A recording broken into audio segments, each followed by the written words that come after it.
Hoje a gente está aqui com o Dr. Petrônio.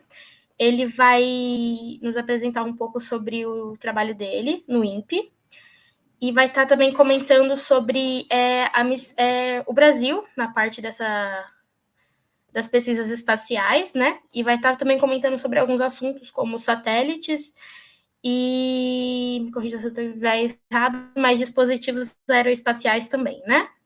Então, eu vou estar passando a palavra para ele. Quero agradecer já desde já a presença dele aqui hoje com a gente. Ok, boa noite, Isabela, Lívia, boa noite a todos os presentes. É uma satisfação poder colaborar com o evento, esse evento da Unesp, de Guaratinguetá, a FEG Rocket Design. É um grande prazer para mim estar aqui. Então, vou iniciar minha apresentação. Deixa eu compartilhar aqui, um instante apenas. Espero que a tela já tenha entrado. O título são Atividades Espaciais Brasileiras. Tá?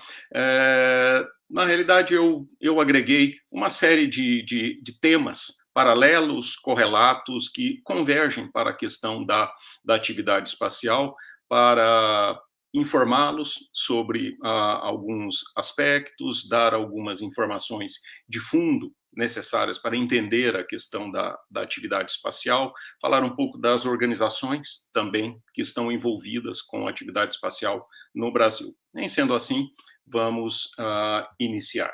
Tá? Vou falar inicialmente da questão das aplicações fundamentais de satélites. Né? Satélites são artefatos caros, que demoram normalmente um bom tempo para desenvolver.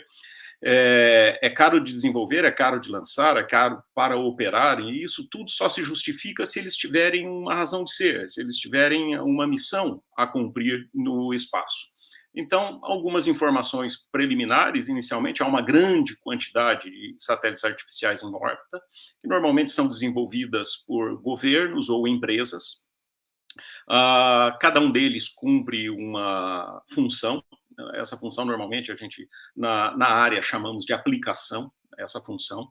Há quatro em particular que eu gostaria de salientar, eu coloco aqui no segundo bullet, são telecomunicações, observação da Terra, navegação e posicionamento, meteorologia e clima. Tá? Há várias outras. Eu vou até mencionar, mas eu gostaria de chamar a atenção dessas quatro em particular, porque no final da apresentação eu vou contar uma pequena história, como se fosse um pequeno game até, para enfatizar a relevância disso para a nossa vida e a sociedade.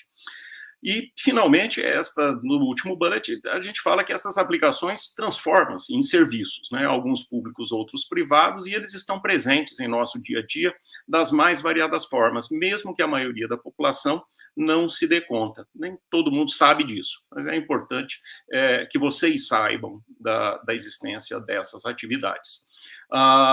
E, além daquelas quatro áreas das quais eu falei, poderia também enumerar as missões científicas, né, que são mandadas para a órbita da Terra ou em voos suborbitais, as sondas interplanetárias, que estão sempre na mídia, a gente vê que vão para outros planetas, outros corpos celestes, vão para a Lua, para Marte, Vênus e planetas ainda mais distantes, até asteroides, por exemplo.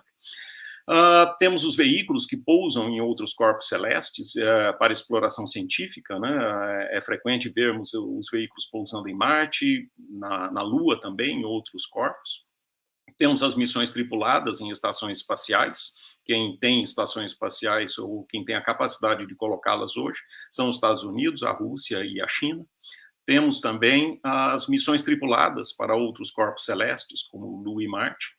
Turismo espacial, vimos agora alguns eventos recentes de 3 empresas americanas, cada uma a seu modo, empreendendo as suas missões inaugurais de turismo espacial, e a mineração espacial, também um assunto bastante recente e que causa até uma certa controvérsia.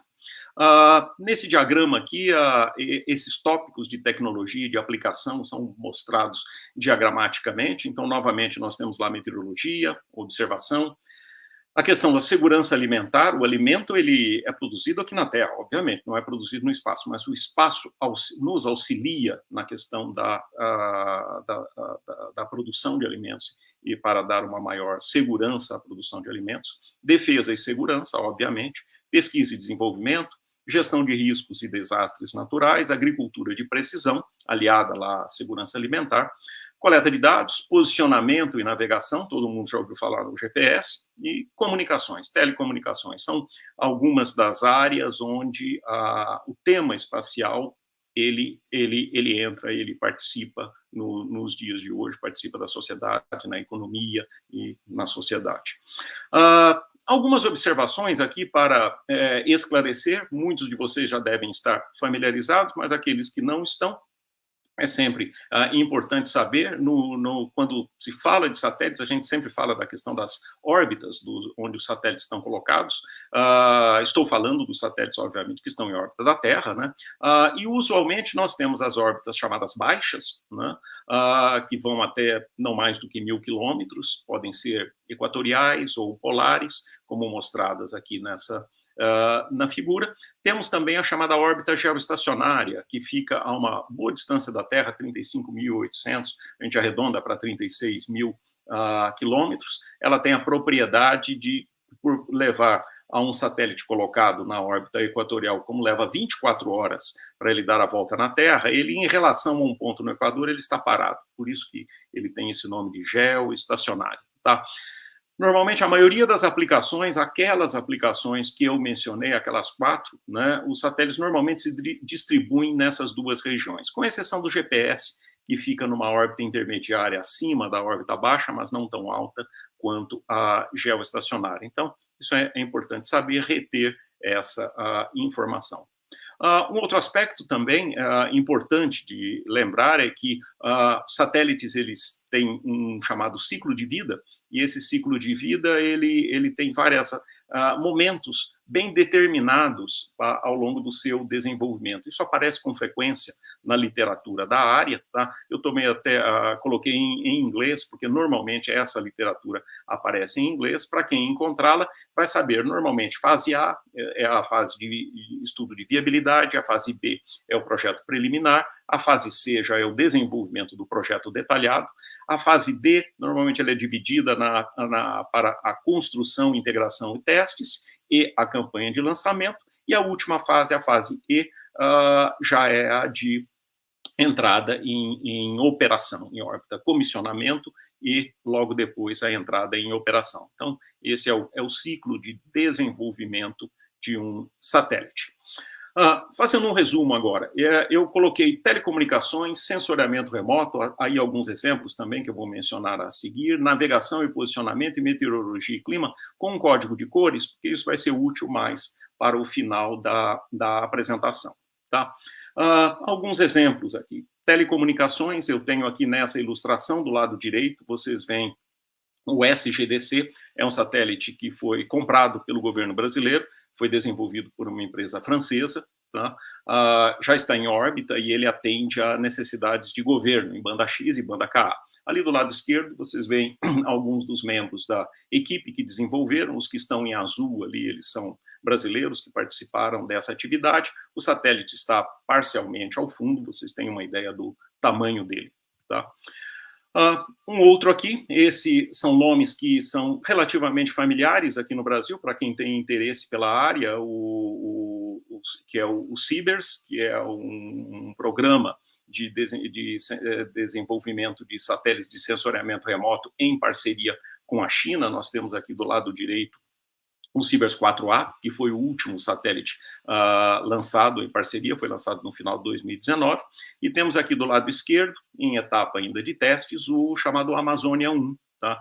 Que foi lançado no início desse ano, teve uma boa cobertura na mídia, é o primeiro satélite genuinamente, completamente brasileiro, desenvolvido no Brasil, também para atividades de sensoriamento remoto. Continuando, temos aqui, foi lançado recentemente, inclusive foi transmitido pela rede, pelo YouTube, o lançamento do Landsat 9, é o mais recente satélite de uma longa linhagem de satélites de sensoriamento remoto americanos, desenvolvidos pela NASA. Aqui é uma ilustração do último, que foi lançado aí há poucas semanas. Tá? Aqui uma imagem dos Lençóis Maranhenses, que foi tomada pelo Amazônia 1, numa das primeiras imagens por ele obtidas. Temos aqui também a navegação e posicionamento, aqui no diagrama o típico satélite da constelação GPS. Por que eu falo constelação? Porque o GPS, na realidade, ele só funciona quando há um grande número de aproximadamente 2 dúzias de satélites colocados em órbita. Ali do lado direito, vocês têm um diagrama que mostra mais ou menos como os satélites estão distribuídos. E, tipicamente, o satélite tem a cara desse colocado aí do lado esquerdo, que é o chamado GPS-3, que já é uma geração mais recente do GPS. Tá? Continuando, temos os de meteorologia e clima, dentro daquelas 4 aplicações que eu mencionei. Aqui temos um exemplo, GOES-R, também um satélite americano, lançado recentemente em operação. O Brasil baixa dados do GOES-R, que nos auxilia nas atividades de previsão do tempo e clima. Aqui um exemplo de utilização do GOES, uma imagem, um imaginamento tomado no ano passado, 16 de novembro de 2020, de um furacão categoria 5 na região do Caribe. Apenas instrumentos desse tipo são capazes de observar fenômenos com a dimensão, por exemplo, de um furacão que toma milhões de quilômetros quadrados. Né? Nenhum instrumento colocado na superfície da Terra seria capaz de observar um fenômeno com essas dimensões. Daí a relevância de satélites meteorológicos como esse.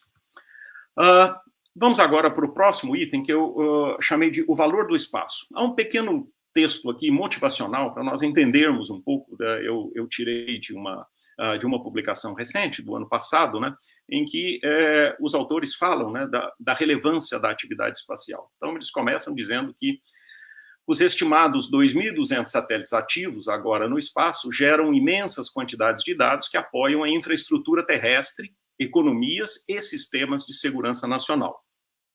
Com a ajuda de serviços baseados no espaço, concessionários de energia elétrica sincronizam os fluxos de energia através da rede. Por que isso é relevante? Por exemplo, estamos vivendo hoje um momento de crise hídrica e energética no Brasil. Tá? A boa gestão do nosso sistema integrado torna-se muito mais relevante nesse momento, e os sistemas espaciais contribuem com isso. As bolsas de valores registram as transações. O padrão de tempo fornecido pela atividade por satélites de navegação, são esses padrões de tempo, eles são utilizados como referência para as transações bancárias e de bolsas de valores, por exemplo. Oceanógrafos rastreiam baleias ameaçadas de extinção e muitos outros animais. Cientistas monitoram o clima, tá? Estamos neste exato momento falando da questão de mudanças climáticas, estamos tendo um problema climático grave no Brasil hoje, com a seca em quase todo o território nacional, acho que estão todos a par disso. Agricultores aumentam os rendimentos das colheitas, continuando. Satélites de comunicação permitem que controladores de tráfego aéreo gerenciem aviões em espaço aéreo lotado. Imaginem em grandes centros como São Paulo, Rio de Janeiro, grandes cidades do mundo, Nova York, Londres, tantas outras, Los Angeles, a gestão das aeronaves no espaço, ela não seria possível sem o apoio de sistemas espaciais. Eles são, hoje, a parte inseparável da gestão do tráfego aéreo para torná-lo mais eficiente, mais seguro. Satélites de sensoriamento remoto revelam o que está acontecendo na superfície da Terra quase em tempo real. Nós temos isso no nosso celular, praticamente, hoje. Satélites meteorológicos nos dão a chance de portar um guarda-chuva quando precisamos. Esse é o aspecto talvez menos relevante, menos importante da meteorologia, embora possa ser importante para nós como pessoas, mas há outras questões de segurança e de prevenção de desastres naturais e tudo mais, que hoje está muito mais apurada graças à meteorologia por satélites. E, finalmente, satélites também permitem que você verifique a entrega do presente que você encomendou online, né? A entrega ela é rastreada utilizando sistemas de satélite, de navegação e comunicação. É possível zerar o termostato de sua casa a partir de seu escritório, utilizando conexões via satélite ou outros meios. É possível falar com a família no exterior por telecomunicações, é possível evitar engarrafamentos, e os autores vão até além, dizendo que talvez até você encontre o amor verdadeiro. Não sei se é possível, mas, quem sabe, dá para fazer tanta coisa, não é verdade? E Continuando aqui, para completar essa etapa do valor, esse diagrama aqui está em inglês, mas ele é fácil de entender. Ele mostra o chamado ciclo econômico do setor espacial, né? Então, é importante que a atividade espacial não seja olhada apenas como uma questão de ciência e tecnologia. Ela também é infraestrutura, ela também é uma componente relevante da economia. Então, vocês têm ali da esquerda para a direita uma lista de investimentos governamentais, por exemplo, os investimentos governamentais e investimentos privados, as muitas aplicações onde esses investimentos se concentram. Nós temos os impactos, né, segurança alimentar, redução de poluição, redução de custos, geração de empregos, geração de atividade comercial e por aí vai. São impactos dessa atividade e há indicadores que trabalham onde é possível mensurar esses impactos na economia, tá? Então, há ramos da economia e profissionais que se dedicam a esse tipo de estudo. Não são pessoas que projetam satélites ou operam satélites, mas lidam com aspectos que são muito relevantes para justificar o investimento feito na área espacial. Um pouco agora das atividades espaciais brasileiras, né? Eu começo falando das organizações envolvidas, né? Ali no centro nós temos a Agência Espacial Brasileira, que é o órgão coordenador. Nós temos 2 órgãos executores, o Instituto Nacional de Pesquisas Espaciais, onde eu trabalho, o INPE, que lida com satélites e aplicações, e do lado direito nós temos organizações do Comando da Aeronáutica, o DCTA. Vocês, onde ficam, naturalmente, estão no Vale do Paraíba, conhecem São José dos Campos, sabem do ITA, o DCTA, e é o órgão com essa atribuição. O INPE também fica em São José dos Campos, acho que muitos de vocês já devem conhecê-lo. Temos também universidades, temos também empresas são executoras, trabalham com industrialização e comercialização e também tomam a liderança de projetos espaciais, principalmente no exterior. Eu acho que todo mundo já deve ter ouvido falar na SpaceX e o sucesso que ela é atualmente em operações de lançamento, lançamento de satélites, lançamentos tripulados e tantas outras coisas, tá? E temos universidades, obviamente, que participam em todos os países, sempre atividade de pesquisa e desenvolvimento e o que é absolutamente fundamental para atividades espaciais, a formação e capacitação de recursos humanos. Desculpe.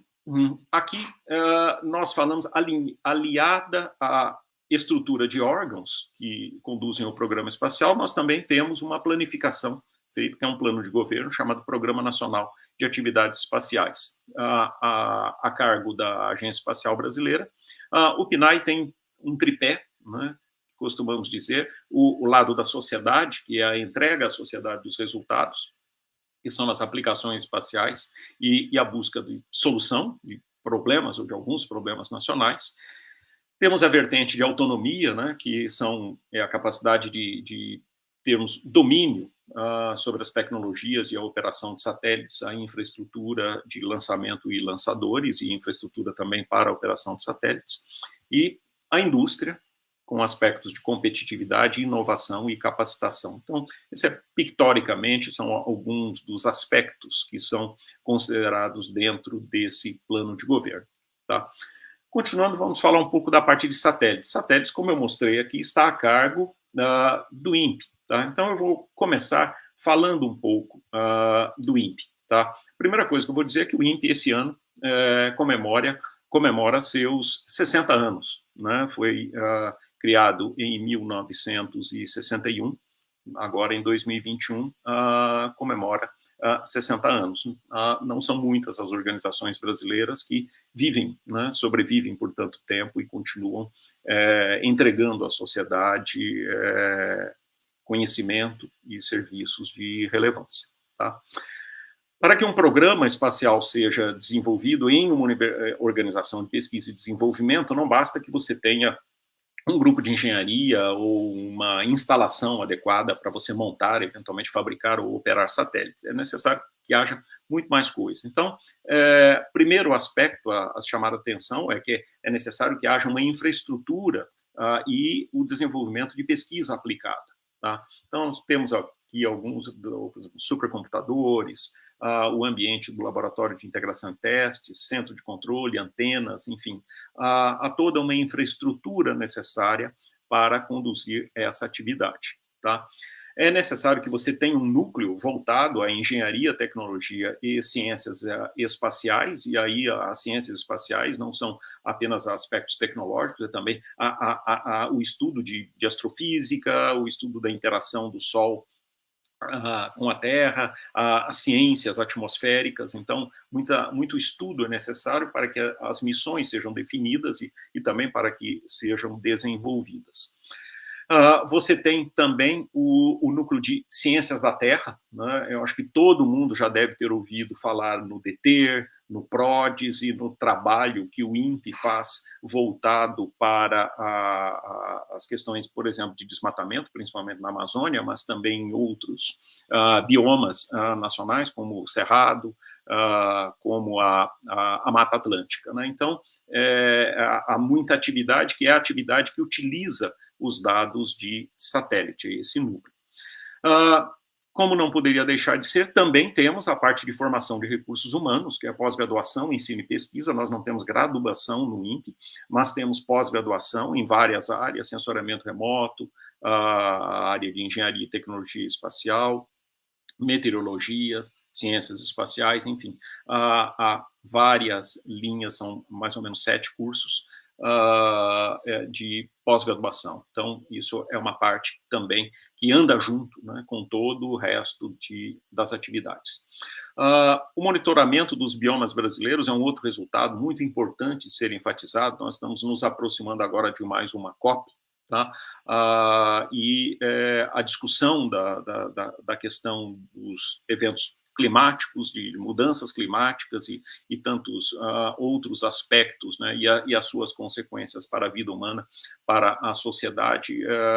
A contribuição brasileira depende imensamente do trabalho que é feito no INPE, não apenas no INPE, obviamente, tá? Outros grupos de pesquisa, universidades, muitas outras organizações participam, mas o INPE tem uma participação muito robusta nessa atividade.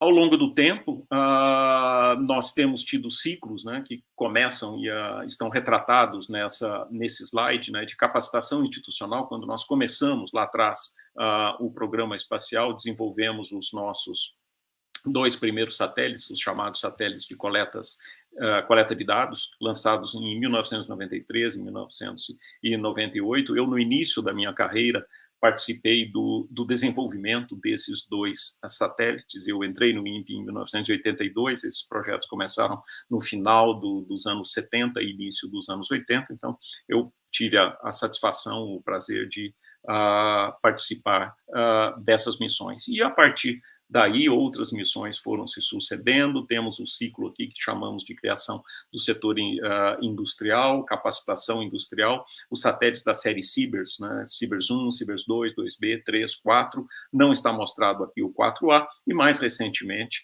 a chamada plataforma multimissão e o Amazônia 1. Tá? Do CIBERS e do Amazônia 1 eu vou falar mais um pouquinho na sequência. Tá? Começando do Amazônia 1. Tá?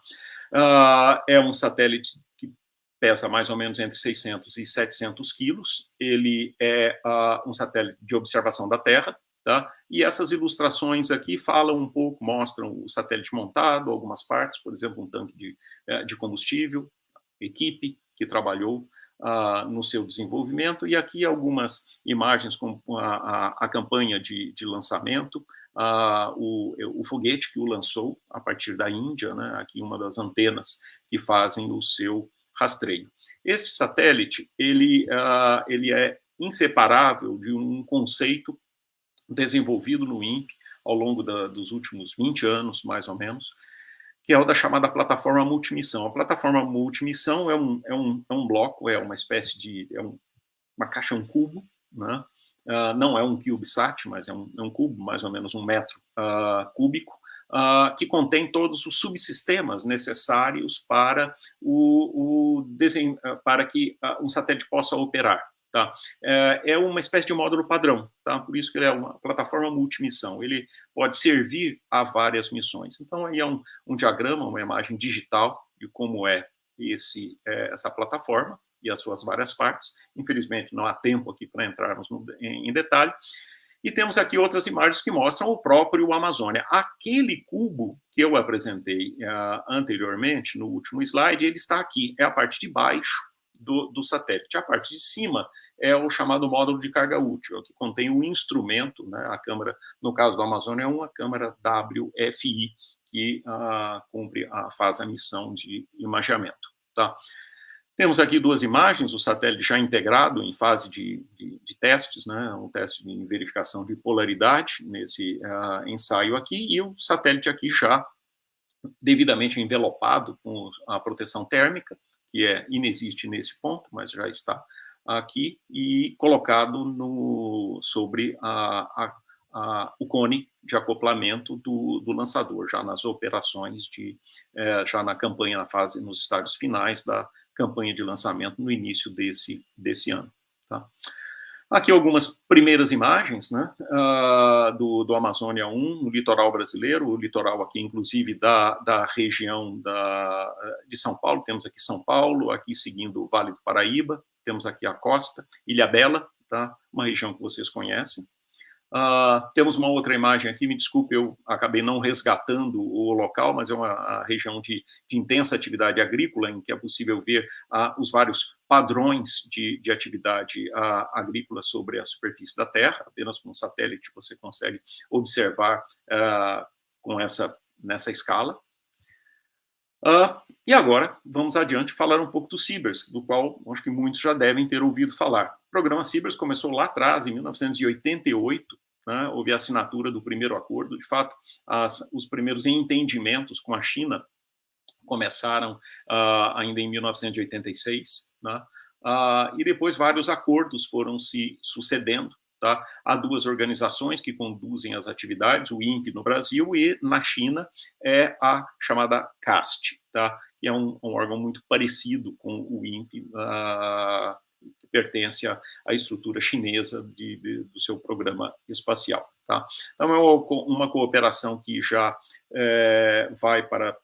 Começando em 1988, já temos aí 33 anos de cooperação, mais de uma geração já se passou, e através dela nós produzimos vários satélites, por exemplo, o CIBERS 1, lançado em 1999, o 2 em 2003, o 2B em 2007, o 3 em 2013, o 4 em 2014 e, mais recentemente, o CIBERS 4A. O CIBERS 3, infelizmente, ele foi... nós o perdemos, né, por uma falha do lançador. O satélite estava pronto, ele foi lançado, houve uma falha de motor e ele não entrou em órbita, infelizmente nós o perdemos, mas isso é parte do risco das atividades espaciais. Esse é um satélite em torno desses últimos aqui, que pesa em torno de 2 toneladas. Ele é bem maior do que o Amazônia, que foi anteriormente mostrado. Aqui um diagrama também digital, um modelo digital desse satélite. Notem uma diferença, por exemplo, esse é um satélite que tem apenas um painel solar, o Amazônia tem 2 painéis solares. São variações em torno do tema de ter painéis solares necessários para a coleta da energia, e basicamente são soluções de projeto que variam, tá? Não há nada de extraordinário nisso. Aqui uma foto do satélite, já em sua fase de integração, um teste de abertura do painel. Tá? Temos aqui os instrumentos, aqui a câmera WFI, é uma câmera que equipa também o Amazônia 1, tá? Ela equipa o CIBERS 4 e 4A, esta câmera em particular, esse modelo aqui, essa versão, o 4A e o Amazônia 1, eles são equipados com esse instrumento. Alguém poderia perguntar, mas por que repetir? Primeiro, porque satélites têm uma vida útil limitada. Tá? Então, é necessário que você esteja constantemente repondo. Tá? E, em segundo, é importante que instrumentos eles sejam produzidos mantendo uma espécie de família, para que o dado produzido por um instrumento hoje, ele possa ser comparado com um dado produzido há 10 anos, ou há 15, ou há 20 anos. Né? Esse histórico ele é muito relevante. E também é importante que haja esse tipo de família de instrumentos, para que você não tenha que estar constantemente refazendo o seu sistema de solo, o sistema que recebe os dados, processa os dados, trata e faz o georreferenciamento e gera os produtos. Né? Aqui é uma outra câmara chamada MUX, tá? Também produzida no Brasil. É um outro instrumento que equipa o Sibers 4A. Aqui vocês têm uma imagem do satélite em fase de integração. Do lado esquerdo seria o equivalente à plataforma multimissão, é o módulo de serviço. Tá? Vocês veem, ele é bem maior do que do Amazônia, é possível ver comparativamente, e aqui o módulo de carga útil, onde ficam os instrumentos. A câmara MUX, por exemplo, está exatamente nesse ponto aqui que eu estou apresentando. Continuando, vocês veem o satélite aqui colocado dentro de uma câmara vacutérmica em São José dos Campos para testes ambientais. Há um longo ciclo de testes necessário para dar o devido certificado de que o satélite está apto para ser lançado. Tá? Aqui um pouco da equipe também envolvida no projeto. E aqui algumas imagens. Essa é uma imagem feita pela câmara MUX da região de Guarulhos. O aeroporto de Guarulhos está aqui, tá? Feita em 2016. Tá? Temos aqui também uma imagem de Angra dos Reis, também feita agora por um instrumento WPM, que equipa o Sibers 4A. É uma câmera de alta resolução.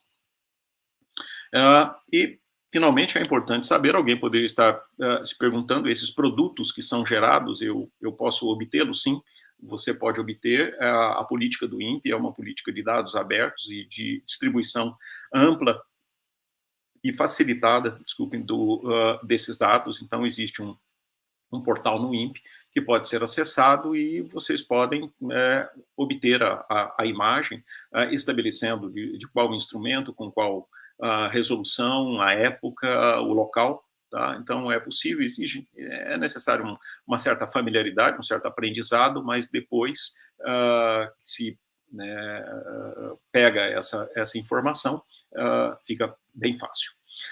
Algumas outras atividades que são desenvolvidas no programa espacial. Nós temos o desenvolvimento de satélites de pequeno porte, tá? CubeSats, vocês já devem ter ouvido falar bastante disso. Há atividades também de pesquisa, tá? Programa microgravidade, lançamento de foguetes suborbitais. São atividades complementares do programa espacial. Tá? Em resumo, alguns ganhos tecnológicos. Eu não vou ler tudo, eu posso fornecer o material para vocês, mas, basicamente, nós temos capacitação industrial nacional para fornecimento de equipamentos, capacitação para realização de missões, capacitação das instituições, do país, a capacitação de recursos humanos, a geração de spin-offs. Spin-offs é o conhecimento que migra para outras áreas e tem utilidade em outros setores. Tornou o Brasil também um dos maiores distribuidores de imagens e por aí vai. Há uma série de benefícios que são colhidos. Tá? Por outro lado, o desenvolvimento de programas espaciais, ele sempre encontra desafios e obstáculos. O Brasil hoje, no Brasil de hoje, dadas as condições econômicas que vivemos, temos muitos desafios e dificuldades para conduzir não apenas a atividade espacial, mas atividades de pesquisa e desenvolvimento em geral. Então, instabilidade com dos fluxos orçamentários, a capacidade de compra do Estado bastante limitada, a reposição do capital humano se dando numa velocidade aquém da necessária, a infraestrutura, a reposição da infraestrutura não se dá na velocidade que precisamos, temos aspectos de atraso tecnológico, mas, enfim, há uma série de desafios a serem enfrentados, mas, até aí, isso faz parte do contexto, sempre foi assim, sempre será assim, é parte digamos assim, da sabedoria humana, buscar enfrentar esses desafios, tá? Lançadores, encerrando a parte de satélites, já indo para a fase final da nossa apresentação, lançadores e bases de lançamento, não vou me estender muito, mas é uma outra atividade desenvolvida, muito relevante, é feita também, em boa medida, no Vale do Paraíba. Tivemos aqui, recentemente, vocês devem ter visto na mídia o teste que foi feito do motor que equipará o VLM, o Veículo Lançador de Microsatélites, que é o principal projeto de lançadores desenvolvido no momento, tá? E temos os nossos centros de lançamento, os centros do CLA e CLBI, que é o Centro de Lançamento de Alcântara, e da Barreira do Inferno, um deles em Natal, Barreira do Inferno, e em Alcântara, no Maranhão, é o CLA. Então, há uma grande infraestrutura, muitas atividades, não havia tempo para desenvolver esse tema aqui, mas não se esqueçam, isso é parte do nosso programa espacial.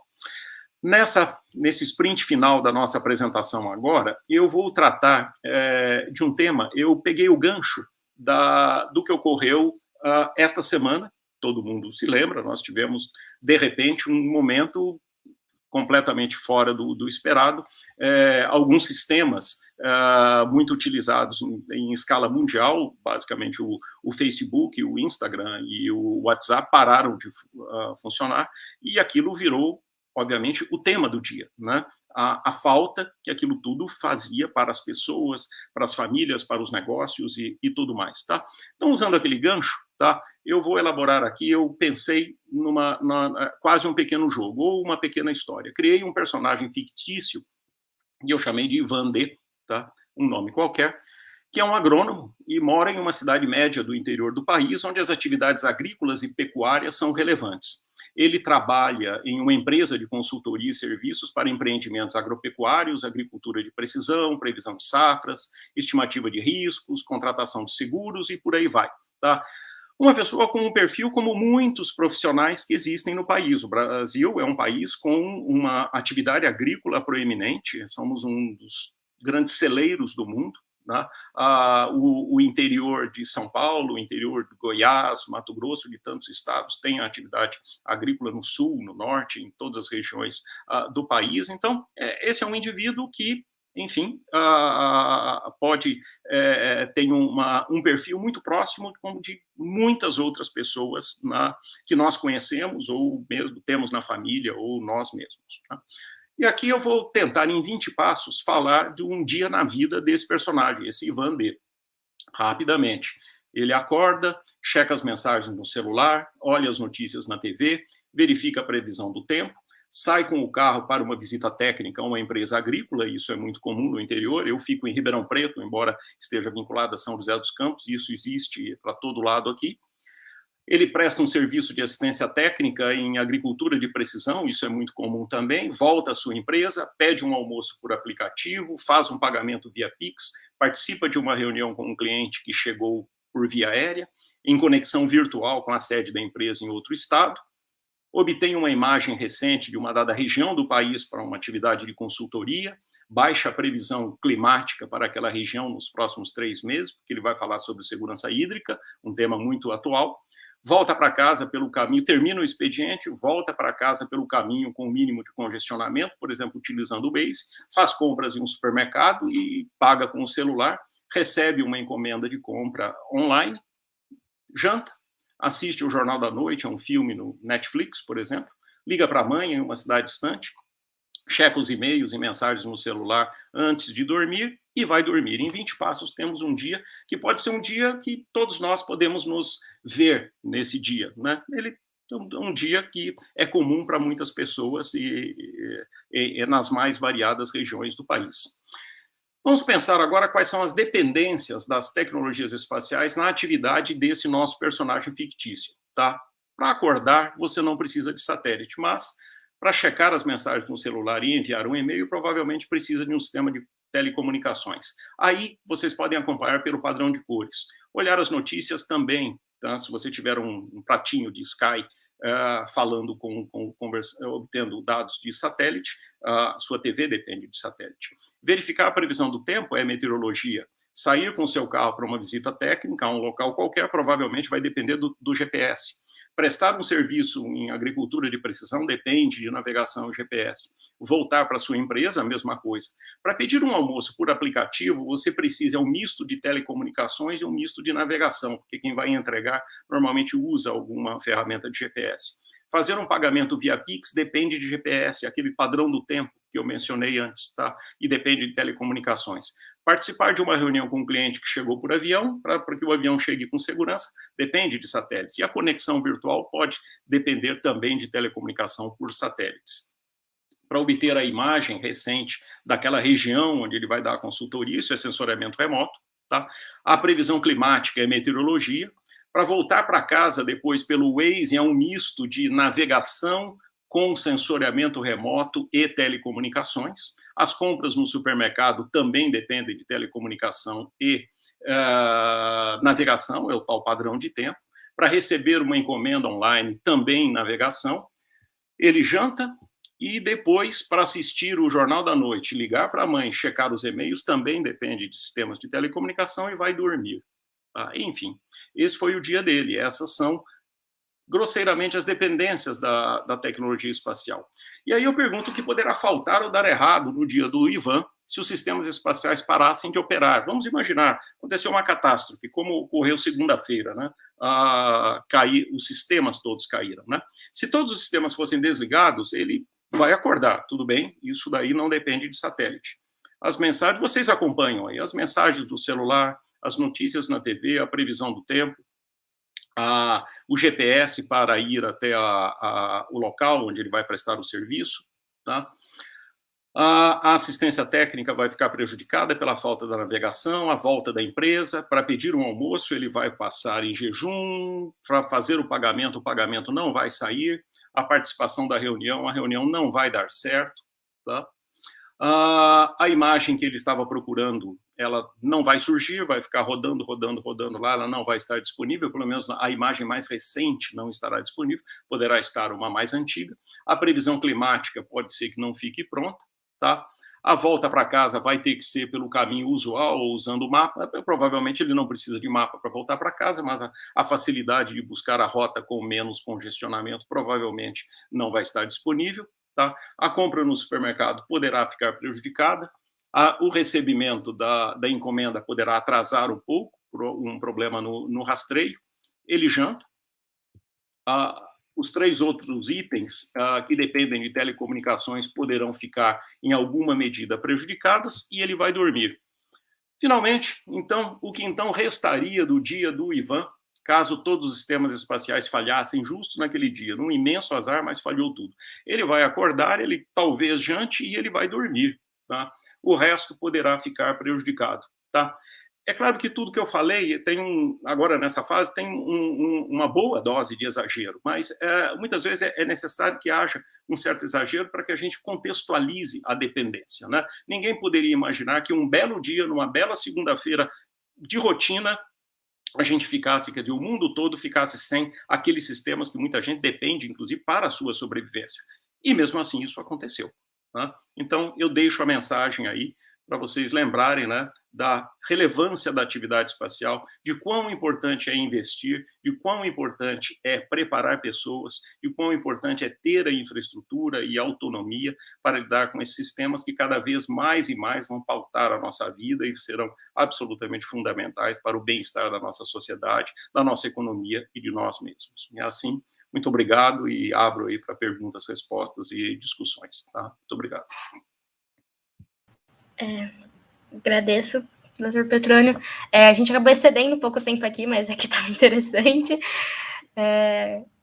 Eu vou deixar a Lívia, ela vai fazer uma pergunta, e devido ao tempo a gente não vai conseguir fazer muitas, mas caso alguma pessoa queira deixar alguma pergunta, até no chat do YouTube ou algum outro lugar, pode entrar em contato com a gente também, que a gente vai estar passando para o senhor, né? E repassa os comentários. Lívia? Peço desculpas aí por ter excedido o tempo. Acontece.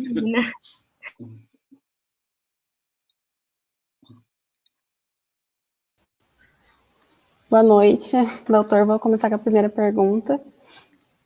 Qual é a perspectiva para o Centro de Alcântara com as atividades de empresas privadas? Isso tem reflexo para as instituições governamentais, como o INPE e a Agência Espacial Brasileira? Tem reflexo. principalmente para a Agência Espacial Brasileira, que tem uma responsabilidade direta no processo de seleção dessas empresas. Para o INPE, em menor escala, para o Comando da Aeronáutica e para a atividade e para a Agência Espacial, sem dúvida. Tá? Bom, agora, a primeira parte da pergunta, o que ocorrerá? É uma aposta correta na possibilidade de desenvolver atividades de natureza comercial que tragam sustentabilidade para a operação do centro, né? Um aspecto que sempre levantou uma série de questões pela dificuldade que temos tido, né, em criar, somente a partir de investimentos governamentais, uma atividade sustentada de lançamento em Alcântara, o que leva a um questionamento aos custos, né, do centro. Então, é um movimento na direção certa. O sucesso que ele terá ou não ainda é uma incógnita, né? Eu diria o seguinte: há muita gente na agência e no Comando Aeronáutica trabalhando intensamente para viabilizar essas atividades. Eu acho que nós já estamos próximos, né, de já ter anúncios, né, de operações já que possam vir a ser marcadas, né, agendadas. Então, vamos torcer pelo sucesso, aguardar aí como isso vai se desenvolver. Mas sim, é algo necessário, inclusive, para justificar a existência do centro de lançamento. Muito obrigada, doutor. Acho que as outras perguntas vou deixar para mandar por e-mail. Senhor, muito obrigada pela presença. Foi uma ótima palestra. Muito obrigada mesmo pelo apoio. Ok, agora... eu que agradeço agradeço a oportunidade. Para mim é sempre uma satisfação. Eu, obviamente, pela idade que tenho, o tempo que tenho já de trabalho, estou na fase final do meu ciclo profissional e eu acho muito importante eu ter a oportunidade de falar para jovens como vocês e os outros que estão nos assistindo aqui, com uma palavra de otimismo, né, para acreditar na importância da educação, na importância da formação de vocês. Alguns, eventualmente, podem participar de atividades ligadas à área espacial, a maioria provavelmente não, mas é importante que vocês lembrem, né, da relevância dessa atividade para a nossa vida. Foi aquilo que eu falei no primeiro slide. Eu acho que muitas pessoas hoje levam a vida, se você perguntarem para eles, você acha que a existência de um programa espacial ou atividade espacial tem importância para você? A pessoa vai responder com tranquilidade: não tem a menor importância, porque isso eu não preciso disso, isso não serve para nada para mim. Mas ela não sabe, de fato, né, o quanto da vida dela depende hoje desses sistemas. Então, é importante que aqueles que têm a informação, tá, levem essa mensagem, né, deem a sua contribuição para que a gente possa desenvolver um programa brasileiro adequado do tamanho do Brasil e que atenda às enormes demandas nacionais nesse setor. Tá? E, novamente, agradeço aí o convite de vocês. Muito obrigado. Nós que agradecemos. Então, por hoje é só, doutor. A gente agradece novamente a sua presença por estar participando aqui com a gente. O pessoal que está assistindo no YouTube, só dá um recadinho.